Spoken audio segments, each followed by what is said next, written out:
नमस्कार सर। सत्साई सत्साई। क्या नाम है जी आपका? मेरा नाम धर्मवीर दास है जी। क्या काम करते हैं आप? जी मैं जेल वार्डर हूँ, जेल डिपार्टमेंट में नौकरी करता हूँ। कहाँ के रहने वाले?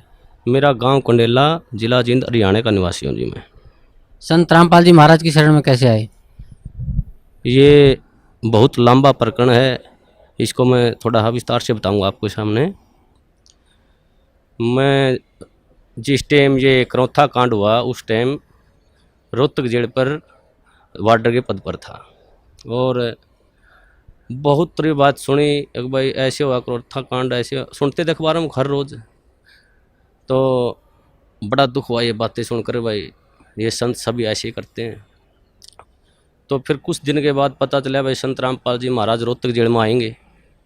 तो हमारी वहाँ पर ड्यूटी थी, हमने देखा, सोचा भाई यहीं बात करेंगे, आके पूछेंगे उनसे क्या ये वास्तविक सच्चाई है। उसके बाद मेरे कुछ दोस्त थे मेरे गांव में, जिन्होंने सतगुरु रामपाल जी महाराज जी से उपदेश लिया हुआ था। तो मैंने उनके पास जाकर कहा भाई तुम्हारे गुरु जी तो ये देखो अखबारों में ऐसे आते हैं, इनके बारे में बहुत बकवास ऐसे करते हैं। वो न बोले नहीं भाई हमारे गुरु जी ऐसे नहीं करते। लेकिन मेरे विश्वास नहीं हुआ इस बात का। तो एक मेरा दोस्त जो गांव में केबल का, वैसे स्कूल का प्राइवेट स्कूल है, गांव में केबल चलाता है वो, मैं उसके बाहर खड़ा होया, उससे मैंने बहुत गलत गलत बातें की उसको। अगर भाई तुम्हारे गुरु जी ऐसे करते, मैं तुम्हारे आता नहीं। उन्होंने बोला भाई एक बात बता, मेरी माँ पागल, एक्चुअल में उसकी माँ पागल थी, अपने कपड़े उतार कर फेंक देती थी। उसका पिताजी इतना शराबी था कि सारा गांव के बच्चे उसके पीछे लगे रहते थे।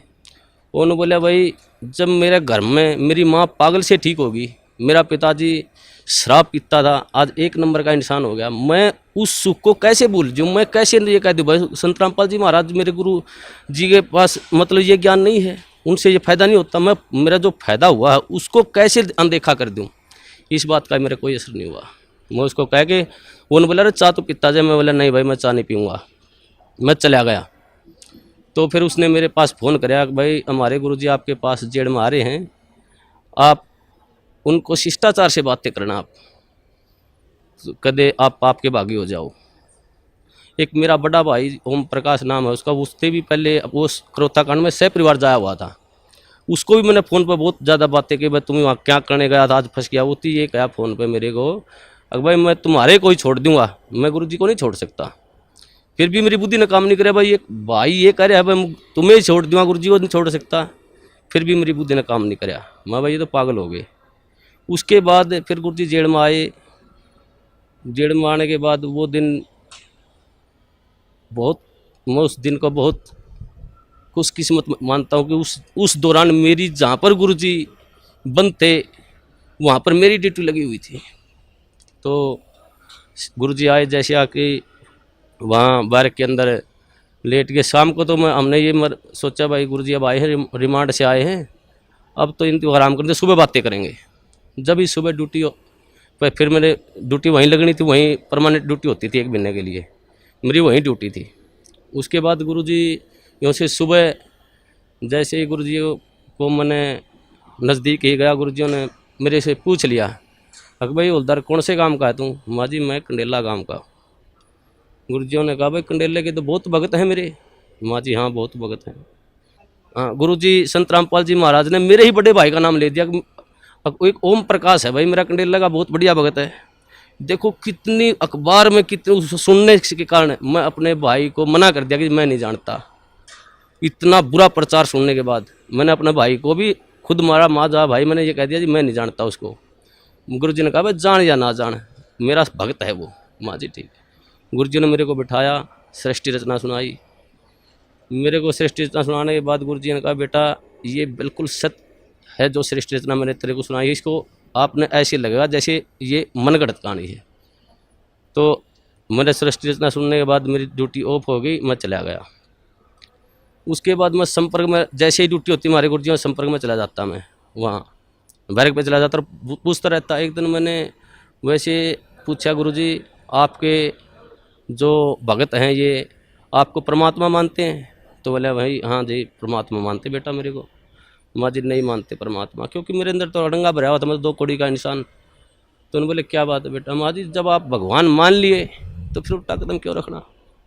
वो फिर डर क्यों रहे हैं, हम तो सामने आना चाहिए। हमारे गुरु जी ने कहा बेटा कोई बात नहीं, अब थोड़े डर रहे हैं वो सामने भी आएंगे। तो ऐसे हर रोज़ मैं गुरुजियों से पूछता जी ये जो आप मार्ग बता रही, ये रोड़ा क्यों हुआ, क्या कारण था इसका। तो गुरुजियों ने बताया बेटा ये 70 प्रकाश पुस्तक पर रोड़ा था सारा, मैं प्रोजेक्टर पे दिखाता था इसको, और ये जितने भी आर्य समाजी हैं, ये आचार्य बैठे हैं, ये इसको बेच कर रोजी रोटी बना रहे हैं। इसमें वास्तविकता कुछ लिखी हुई है और हमारे समाज को बता रहे हैं कुछ अलग। तो उस बात पे ये रोड़ा था सारा। तो मैं एक इस परोपकार का ये काम कर रहा हूँ, ये भक्ति विधि सही बता रहा हूँ। मैं कहने लगा जी इस पृथ्वी पर ऐसा इंसान कोई नहीं जो परोपकार के लिए निस्वार्थ भाव से कार्य करता हो। तो गुरुजी ने कहा बेटा ये दास है। तो उस टाइम मेरे वैसे तो मन में अड़ंगा भरा था, मेरे गुरुजी ने कही, मेरे उस बात का विश्वास माँ जी मेरे ये बात जचती नहीं। तो उन्होंने बोला बेटा जचो या ना जचो, मैं तेरे को जो बता रहा हूँ ये सत्य है।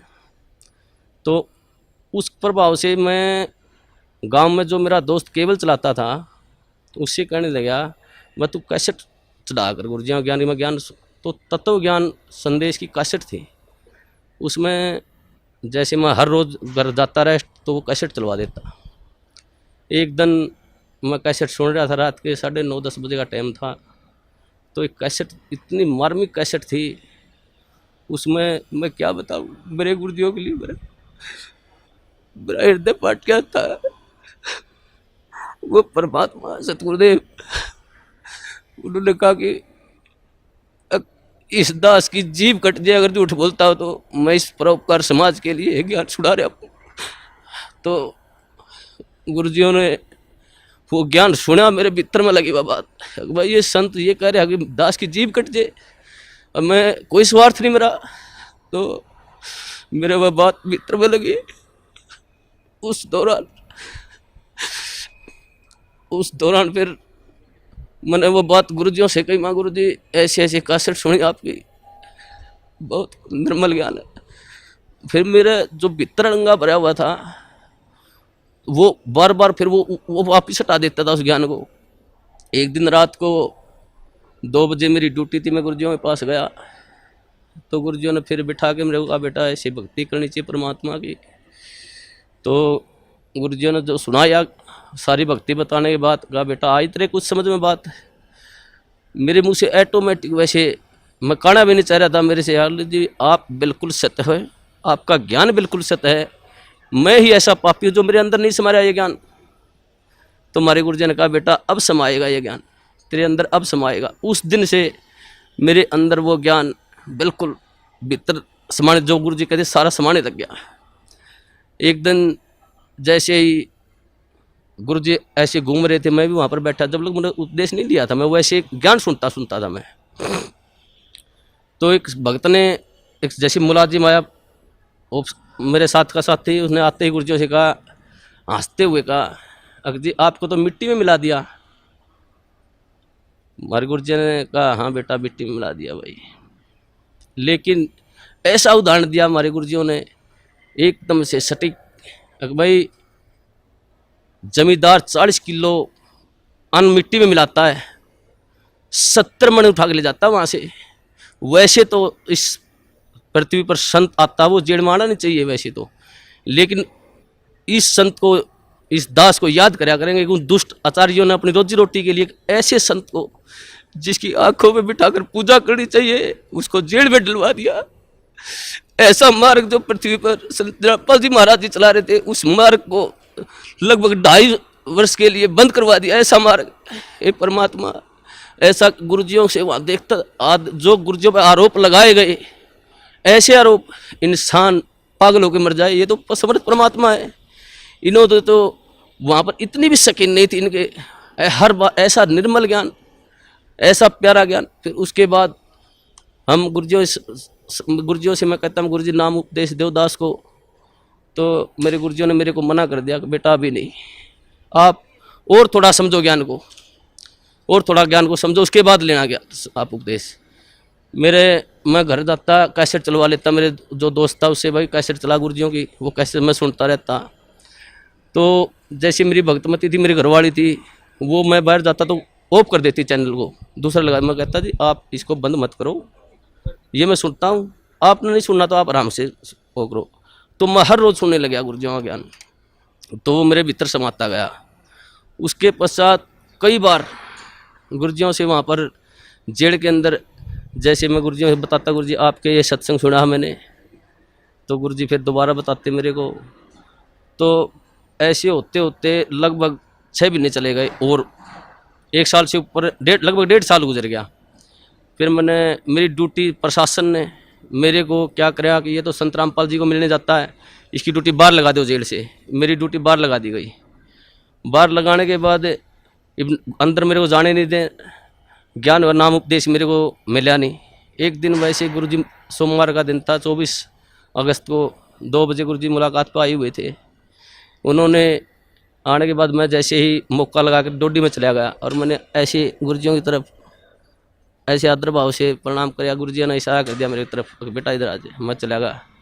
जाते ही परमात्मा ने, सतगुरुदेव रामपाल जी महाराज ने मेरे को नाम उपदेश दिया और कहा बेटा बाहर जल और मिश्री ले लेना, भक्तों को कह देना। वो दिन है, मेरे को उस दिन से ऐसे नाम उपदेश मिला।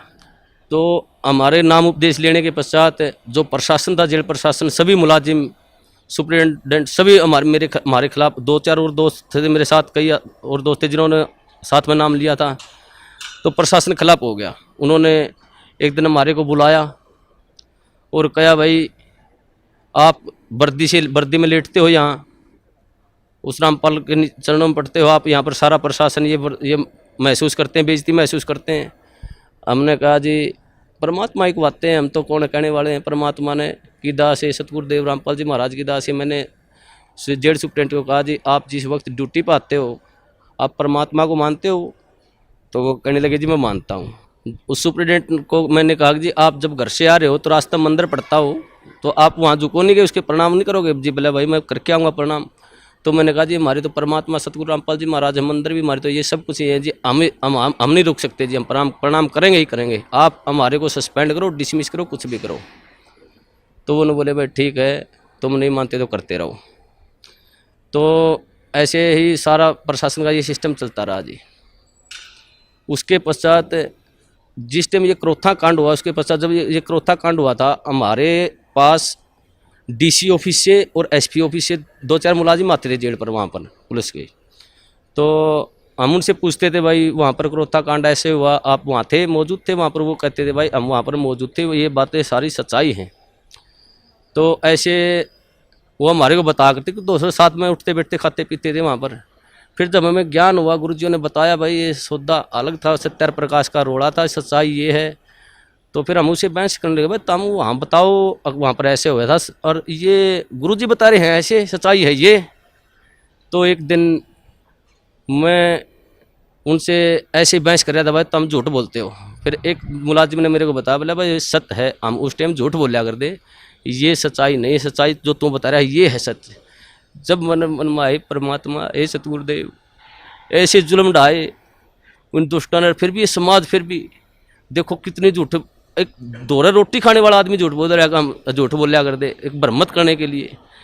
तो उस दिन से फिर वहाँ से फिर पक्की जद्दल में जज की भाई ये सारा जो समाज है झूठ है, गुरुजी जो कह रहे हैं वो बिल्कुल सत्य है।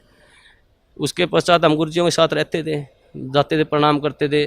प्रशासन हमारे खिलाफ हो गया, प्रशासन ने हमारे ट्रांसफ़र करवा दिया अम्बाड़ा, भाई तुम अम्बाड़ा चले जाओ कहने लगे वो। तो उससे हमारा ट्रांसफ़र होने से पहले की बात है, जैसे हम गुरुजियों से मिलते थे, जो प्यार होता है गुरुजी हमारे को, एक जैसे मेरे नाम उपदेश ले रहे थे, मेरे मन में आता था भाई गुरुजियों के पास जाता मैं, मेरे नाम उपदेश लिया, जैसे गया मैं, मेरे मन में आई एक भाई इतना अपने कदे पिता के बाप पाँव नहीं पकड़े, आप इसके पास पाँव कैसे पकड़ोगे? मैं जैसे ही बार के नज़दीक गया मैं वापस चला गया। दूसरी बार फिर मेरे मन में प्रेरणा हुई, अगर भाई संत हैं तू मानता क्यों नहीं, पाँव पकड़ ले जाके। फिर जो गेट पर गया फिर वापस चला गया। तीसरी बार फिर मेरे मन में आई, अगर भाई तू जाता ही क्यों वहाँ पर, अगर जाओ तो पाँव पकड़ ले गुरुजियों के। तो मैं जैसे ही गेट में बढ़िया, गुरुजी खड़े थे वहाँ सामने, इंतजार कर रहे थे, वो तो जाने जाने परमात्मा। उन्होंने जैसे ही मैंने गुरुजियों के चरण का हाथ लगाया, उन्होंने मेरे को छाती का लगा लिया ऐसे। वो अनुभव, जो सुख, जो गुरुजियों ने कहा बेटा अब मैं तो 2 साल और जेल में रह जाऊं, मेरे कोई सुख नहीं। मैं आया तेरे लिए था बेटा यहाँ पर, वो दिन आज भी याद आता है। उस दिन तो मेरे ज्ञान नहीं था मुझे, परमात्मा ने ऐसी दया करी मुझ नीच पर, सारे परिवार पर। मेरे को, मेरी शादी को भी कई वर्ष हो गए थे, कोई औलाद नहीं थी मेरे। तो गुरुजियों ने, मैंने प्रार्थना की, गुरुजी ऐसे ऐसे हमारे संतान ने, गुरुजियों ने कहा बेटा तुम दोनों नाम ले लो जब तुम्हारे संतान होगी, और तुम्हारे भाग्य में संतान नहीं है, परमात्मा खुद अपने कोटे से संतान देंगे तेरे को। तो उस दिन फिर भगतमती, मेरी भगतमती को भी मैंने कहा भाई ये परमात्मा आए हुए हैं, पूर्ण संत हैं, ये ज्ञान सुनो आप। तो वो सीडी सुनने लगी, उनको भी ज्ञान हो गया। फिर उसके पश्चात उसने भी फिर जेल में बने गुरुजियों से प्रार्थना करी, गुरुजी भगतमती भी नाम लेना चाहती है, बोला बेटा बाहर सीडी पे दुआ देना, मेरा आदेश है। उसने भी फिर नाम उपदेश दे दिया गुरुजियों ने, गुरुजियों आदेश से बाहर। तो 1 साल के अंदर फिर हमारे परमात्मा ने अपनी कृपा से एक संतान, एक लड़का भी दिया। उस परमात्मा के क्या सुख गुना, इतने सुख दिए हैं मेरे को, इस परमात्मा की इतनी दया है। और सबसे बड़ा काम मुझे तो 2 कौड़ी का इंसान हूँ, मुझे भक्ति का क्या पता है। गुरुजी ने जो प्यार होता है, जो प्यार, वास्तविक प्यार गुरुजी ने दिया मेरे को, मुझे तो पता ही भी नहीं था प्यार क्या होता है। ये परमात्मा, ये जाने, ये वो परमात्मा है, ये सारी सृष्टि के पालन करता है। ये पूर्ण संत कबीर परमेश्वर हैं, ये तो एक लीला करने हैं यहाँ पर। हम 2 कौड़ी के जीवों के लिए ये भटकते रहे, एक आत्मा के लिए ये परमात्मा लाखों रुपए बाहर देते हैं। और ये समाज इसको कहते हैं ये बुराई कर रहा है। ये पूर्ण परमात्मा पर, जो पूर्ण परमात्मा का संत होता है वो बुराई नहीं करता किसी की। ये तो अपने बच्चों के लिए शिक्षा दे रहे इस बात को, भाई तुम पहचानो ये ज्ञान है, ऐसा पवित्र ज्ञान है परमात्मा इस पृथ्वी पर। ये किसी संत में देख लो, किसी आधार ही नहीं ज्ञान का, और ये ऐसा ज्ञान दे रहे हैं, मोक्ष का मार्ग बता रहे हैं, ढोल पीट रहे हैं, हर इन्हीं को कहते निंदा करते हैं। हे परमात्मा, मैं तो इस सब समाज से यही कहूँगा कि इस संत को, ये पूर्ण परमात्मा, इनकी पलकों में बैठाकर पूजा करनी चाहिए इनकी। और सभी समाज से कहूँगा अपने और अपने परिवार को जितना भी जल्दी हो सके यहाँ पर सतगुरु रामबंदी छोड़ सतगुरु रामपाल जी महाराज की शरण में लाकर उनका कल्याण करवाएं, और सभी भाइयों को बताएं बस वास्तविक ज्ञान वहाँ पर है। मैं यही कहना चाहूँगा। सत साहिब। धन्यवाद, धन्यवाद।